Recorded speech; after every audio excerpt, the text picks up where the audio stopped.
The small town of Oak Ridge, well known for two things: its quiet streets and Charlie's famous beef pot pie. Nestled between a dense forest and a long, winding highway, Oak Ridge had the kind of reputation that kept people coming for more of her famous pot pies. It was remote and disconnected from the modern world, but that didn't stop travelers from making detours just to taste what was considered the best pot pie in town. At her restaurant, the aroma of slow-cooked beef and flaky pastry always filled the air, drawing in truckers, weary travelers, and the occasional drifter.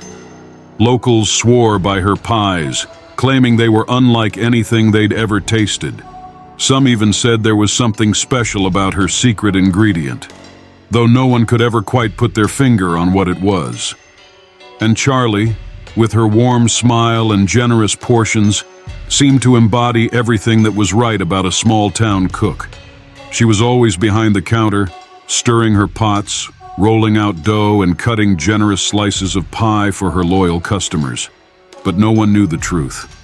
Not about the pies, not about Charlie. For the past 10 years, Charlie had honed her craft, perfecting her recipes with an ingredient that no one could imagine. The beef in her pies wasn't from cows or pigs or any other livestock. It was, well, you'll soon find out.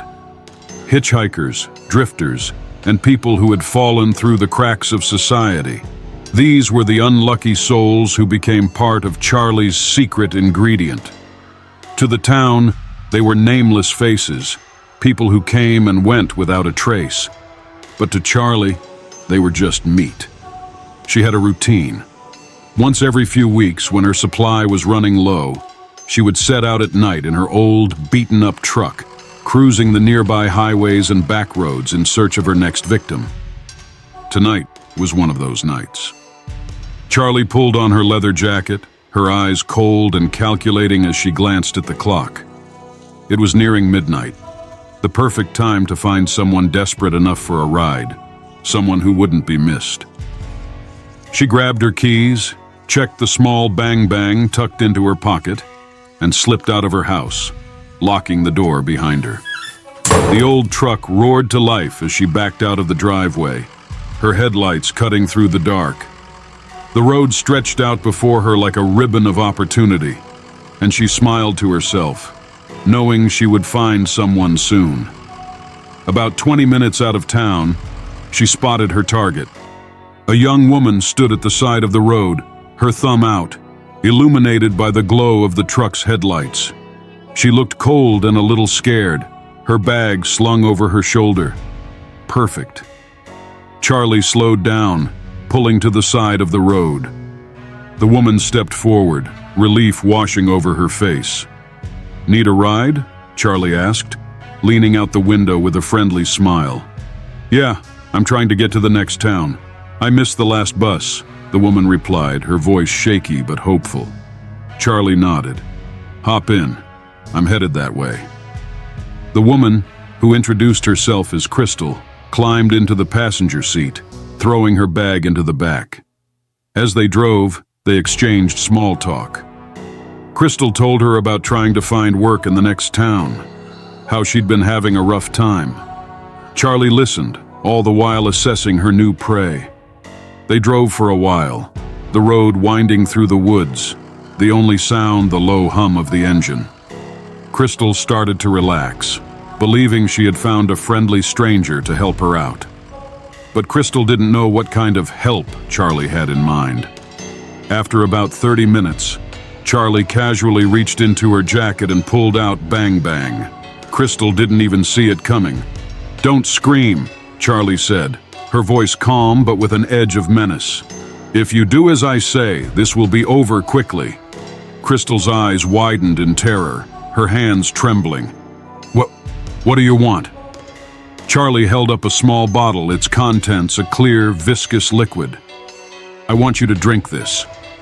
Crystal shook her head, tears welling up in her eyes. "Please, I don't..." Charlie pressed the Bang Bang harder into Crystal's side. "Drink it. Now." With no other choice, Crystal took the bottle, her hands shaking as she unscrewed the cap. She hesitated for a moment, then brought it to her lips and swallowed the bitter liquid. It burned as it went down, leaving a sickening taste in her mouth. Within moments, her vision blurred, and the world around her began to spin. Charlie watched as Crystal slumped over in the seat, unconscious, a satisfied smirk spreading across her face. "Night, night, sweetheart," she muttered, tossing the bottle into the back seat. She whispers, "Mission accomplished." She drove back to her house, the dark woods surrounding them like a blanket of silence. Once inside, Charlie dragged Crystal's limp body down to the basement, her private slaughterhouse hidden beneath the cozy charm of her home. The room was cold, sterile, and filled with the tools of her trade: knives, saws, and of course, her favorite cleaver. She laid Crystal out on the table, securing her wrists and ankles with thick leather straps. Then, with a satisfied sigh, she poured herself a cup of coffee and began sharpening her knives, the sound of metal scraping against metal filling the room. What Charlie didn't know was that Crystal wasn't as unconscious as she seemed. The anesthetic Charlie had forced her to drink was strong, but Crystal had a high tolerance for such things, a fact that was now working in her favor. As the fog of unconsciousness lifted, Crystal's eyes fluttered open, her mind slowly registering the horrifying scene around her. She was strapped to a table in a cold, sterile room. The sound of blades sharpening echoed in the background, and when she turned her head, she saw Charlie, sipping coffee and preparing her tools. Panic and adrenaline surged through Crystal's body, but she fought to stay calm. She noticed the bottle of anesthetic still sitting on the counter, just a few feet away. If she could just reach it. Suddenly, there was a knock at the front door. Charlie froze, her eyes narrowing. "Stay quiet," she hissed at Crystal, as if she could move at all. Charlie rushed upstairs, leaving the basement door slightly ajar. The sound of her footsteps disappeared as she moved to answer the door. Crystal knew this was her chance. Her wrists and ankles were bound tightly, but she managed to wiggle her hand just enough to loosen one of the straps. Slowly, painfully, she freed herself from the restraints. She slid off the table, her legs weak and unsteady, and grabbed the bottle of anesthetic. Moving as quickly as she could without making too much noise, she emptied the remaining liquid into Charlie's cup of coffee, then slipped back onto the table, securing the straps loosely around her wrists, just as Charlie returned. "Damn salesman," Charlie muttered under her breath as she picked up her coffee again. She took a long sip, her eyes gleaming as she turned back to her knives. Now, where were we? Crystal held her breath as Charlie took another sip, her movements slowing as the drug began to take effect. Charlie's hand faltered, the coffee cup slipping from her grasp and shattering on the floor. Her eyes widened in confusion as her legs gave out beneath her. What did you... Charlie slurred, collapsing onto the cold basement floor. Hours passed, and when Charlie finally awoke, she found herself in the very same position she had put Crystal in, strapped to the table, her body aching, her head pounding like a loud drum at a football rally.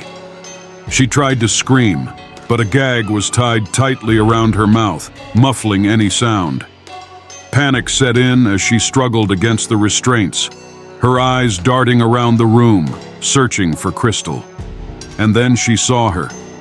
Crystal stood in the doorway, a wicked smile licking her lips as she twirled a butcher's knife in her hand. "Ah, you're awake," Crystal said, her voice dripping with mock sympathy. "You know, I realize something. I can't let a talent like yours go to waste." Charlie's heart pounded in her chest as she watched Crystal step closer, the knife gleaming under the dim light of the basement. "You see," Crystal continued, "I own a little restaurant in the next town over. People love my food. They say my meatloaf is to die for. And do you want to know my secret ingredient?" Charlie's eyes widened in horror, and she tried to shake her head, tried to cry out, but the gag held her screams inside. Crystal leaned in close, her smile turning cruel. "It's you, sweetie." Charlie's world spun as Crystal laughed softly, tracing the blade of the knife along Charlie's cheek. "You're going to make a fine dish," Crystal whispered, her voice dark and menacing. "And don't worry, I'll make sure every bite is unforgettable." Tears streamed down Charlie's face as she realized the horrible irony of her situation. She had spent years butchering innocent people, turning them into meals for the unsuspecting masses. And now, she was about to meet the same fate. "Night, night, Charlie," Crystal said, her voice sweet and mocking as she raised the knife high. The last thing Charlie saw was Crystal's cold, evil smile as the room went black. The end. If you would like to hear more amazing stories, be sure to subscribe, like, share, and hit that notification button.